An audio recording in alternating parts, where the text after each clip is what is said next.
Kami dari kelompok 8 Praktikum Mekanika dan Fluida. Izinkan kami memperkenalkan diri. Nama saya Rizky Widodo. Saya Afni Sufiani Fauzi. Saya Fitri Deamo Rizky. Saya Indah Mahdia. Saya Marsyanda Ulia Ardani. Di sini kami akan melakukan praktikum percobaan hukum Stokes. Selamat menyaksikan. Apa sih yang dimaksud dengan hukum Stokes? Berikut penjelasannya. Saat di kolam renang, pernahkah kamu berjalan di dalam air? Saat kita berjalan di dalam air, kaki akan terasa lebih berat dibandingkan saat kita berjalan di daratan pada umumnya. Dan mengapa demikian? Hal ini dapat terjadi karena adanya gesekan antara kaki dan badan kita dengan fluida statis atau air di dalam kolam renang. Dari gesekan tersebut akan timbul gaya gesek atau gaya hambat. Dan kemudian gaya ini diteliti lebih lanjut oleh seorang ahli fisika asal Inggris yang bernama Sir George Stokes pada 1,5 abad yang lalu atau pada tahun 1845 Masehi. Dan gaya inilah yang nantinya disebut dengan hukum Stokes.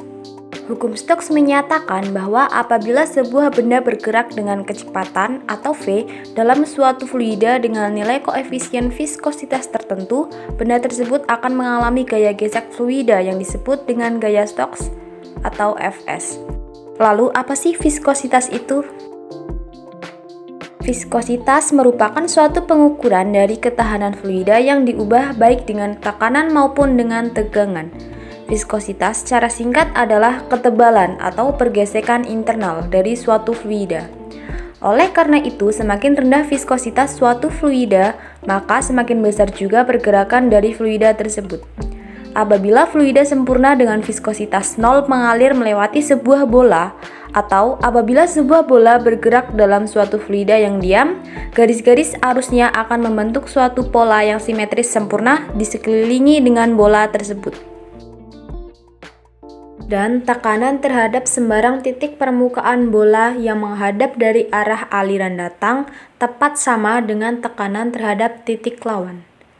Titik tersebut pada permukaan bola yang menghadap ke arah hilir aliran, dan gaya resultan terhadap bola itu adalah 0. Tetapi jika fluida memiliki kekentalan, maka akan ada seretan kekentalan terhadap bola itu.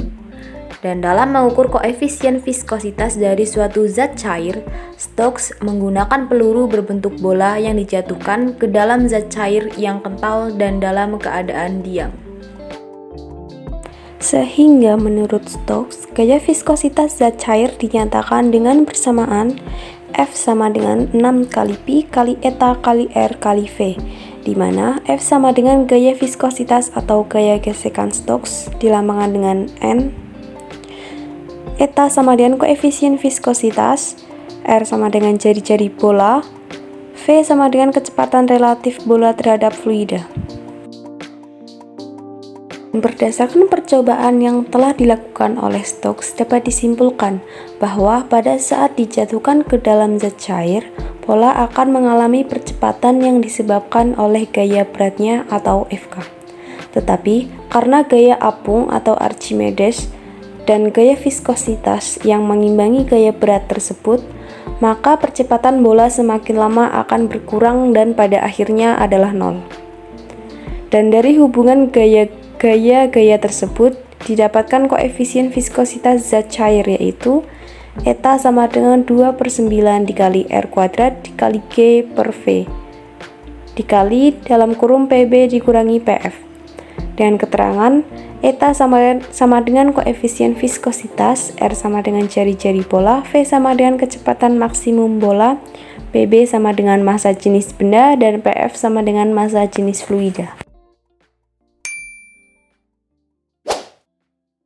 Alat yang dibutuhkan yang pertama ialah kelereng, timbangan,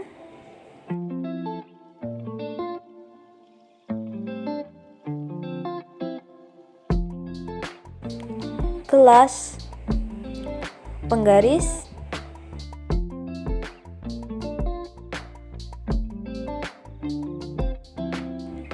penjepit, sendok, dan juga karet. Dan untuk bahannya kita membutuhkan 4 buah cairan, Yang pertama ialah air biasa, yang kedua susu, yang ketiga cairan pembersih lantai, dan yang keempat ialah minyak.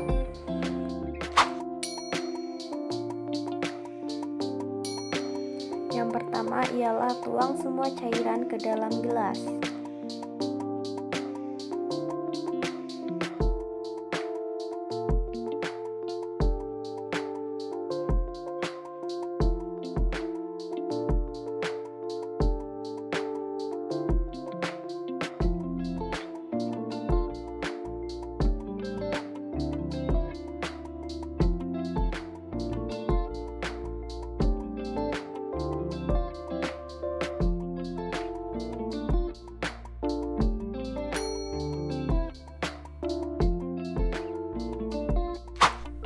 Untuk variasi pertama, ukur jarak antar permukaan cairan dengan dasar cairan dan diperoleh 8 cm. Lalu, jatuhkan kelereng ke dalam air dan ukur kecepatannya menggunakan stopwatch. Lakukan sebanyak 3 kali untuk hasil yang akurat.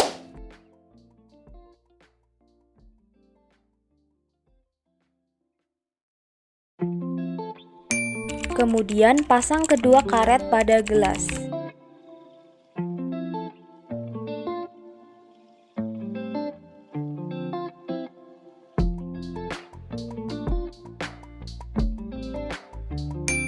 Untuk variasi kedua, ukur jarak permukaan cairan dengan karet atas sebesar 1 cm dan jarak dasar cairan dengan karet bawah sebesar 1 cm. Sehingga diperoleh jarak antar kedua karet sebesar 6 cm.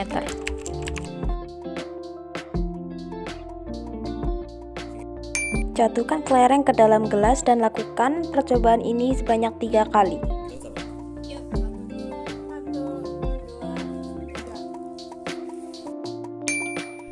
Untuk variasi ketiga, ubah jarak antar cairan dengan karet sebesar 2 cm. Sehingga diperoleh jarak antar kedua karet menjadi 4 cm.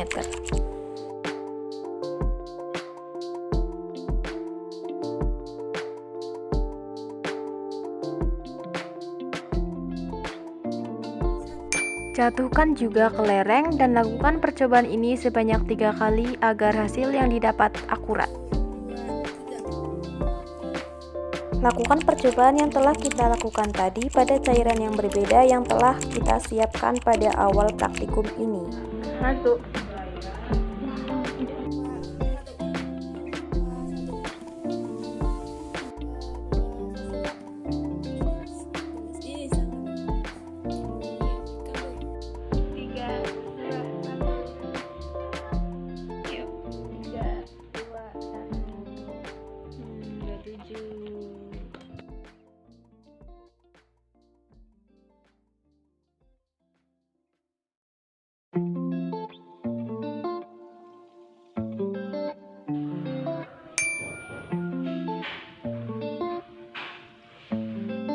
Dan berikut adalah tabel dari data hasil praktikum kami.